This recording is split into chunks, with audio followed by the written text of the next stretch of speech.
কালকে ছিল ইতু পুজো, অর্থাৎ ইতু লক্ষ্মীর পুজো।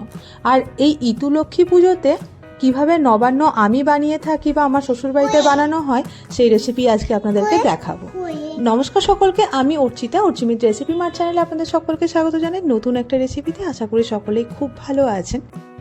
আমাদের বাঙালিদের প্রত্যেকের বাড়িতেই নর্মালি নবান্ন বানানো হয়ে থাকে, তবে সকলের বাড়িতেই হয়তো একটু এধার ওধার চেঞ্জেস থাকে। তবে নবান্ন বানানোর এই রেসিপিটা কিন্তু প্রায় প্রত্যেকের বাড়িতেই সমান।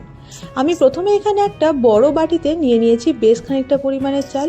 যদি কাপ হিসাবে মাপা হয় তাহলে প্রায় 2.5 কাপ পরিমাণে চাল গুঁড়ো নিয়ে নিয়েছি। এর সঙ্গে দিয়েছি হাফ চা চামচ পরিমাণে আদা কুচি, আর তার সঙ্গে দিয়েছি দুধটা দিয়ে প্রথমে চাল গুঁড়োটাকে ভালোভাবে মাখিয়ে নিতে হবে। অনেকেই না নবান্ন বানানোর সময়তে আদা কুচির সঙ্গে মূলো কুচিও দিয়ে থাকেন। আমার কাছে যেহেতু সেই সময়তে মূলো ছিল না, তাই আমি মূলোটা আর যোগ করিনি। তবে আপনাদের কাছে যদি মূলো অ্যাভেলেবেল থাকে বা নিয়ম থাকে, অবশ্যই কিন্তু মূলো কুচিটা যোগ করতে পারেন। দুধটা আমি এখানে একবারেই যোগ করব না, অল্প অল্প করে বারে বারে দেবো। ঠিক যেরকম পরিমাণে আমার এখানে লাগবে, যে কনসিস্টেন্সিটা প্রয়োজন, ঠিক সেই রকমভাবে দুধটা অল্প অল্প করে অ্যাড করব। জানেন তো, এই নবান্ন আমার খুব প্রিয়। ছোটবেলায় যখনই নবান্ন হতো বা ইতু পুজোর সময়তে নবান্ন কোলা হতো, আমার খুব ভালো লাগতো।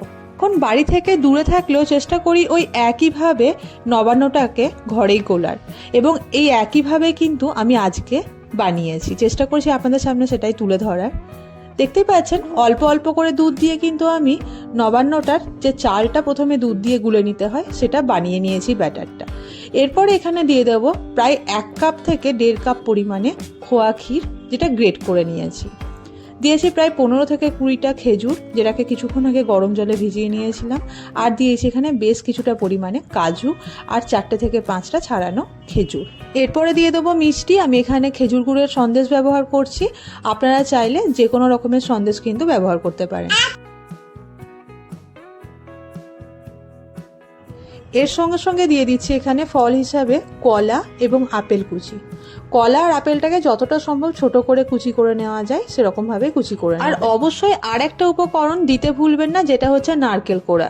এই নারকেল কোড়া যদি আপনারা নবান্ন গোলাতে অ্যাড করেন, তাহলে নবান্ন গোলার টেস্ট কিন্তু আরও ভালো লাগবে খেতে।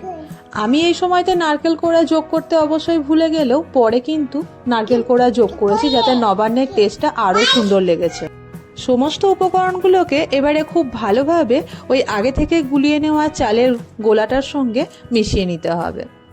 আর আমি কিন্তু এই মুহূর্তে যোগ করেছিলাম মিশ্রতার জন্য চিনিটা আপনাদের যার যেরকম স্বাদের লাগবে সেই পরিমাণে কিন্তু আপনারা যোগ করতে পারেন।